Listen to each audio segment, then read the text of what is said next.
ବାହାଘର ପରେ ଗୃହ ପ୍ରବେଶ କଲେ ଓଡ଼ିଆ ଅଭିନେତ୍ରୀ ଏଲିନା ସାମନ୍ତରାୟ। ତାହେଲେ ଇଣ୍ଡୋନେସିଆରେ ଏବେ ଓଡ଼ିଆ ଅଭିନେତ୍ରୀ ଏଲିନା। ତାହେଲେ ଅନୁରାଗକୁ ବିବାହ କରିସାରିଛନ୍ତି ଏଲିନା। ଆଉ ବାହାଘରଟି ଧୁମଧାମରେ ହୋଇଥିଲା। ଅନୁରାଗ ଇଣ୍ଡୋନେସିଆରେ ରୁହନ୍ତି।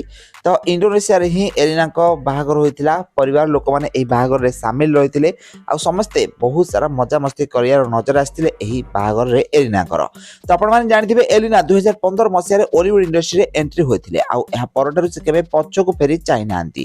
ଓଲିଉଡ୍ ଇଣ୍ଡଷ୍ଟ୍ରିର ସମସ୍ତ ଆଗ ଧାଡ଼ିର କଳାକାରଙ୍କ ସହିତ ଅଭିନୟ କରି ସାରା ଓଡ଼ିଶାର ଲୋକଙ୍କ ଠାରୁ ସେ ବେଶ ଅଧିକ ଭଲ ପାଇବା ପାଇପାରିଛନ୍ତି।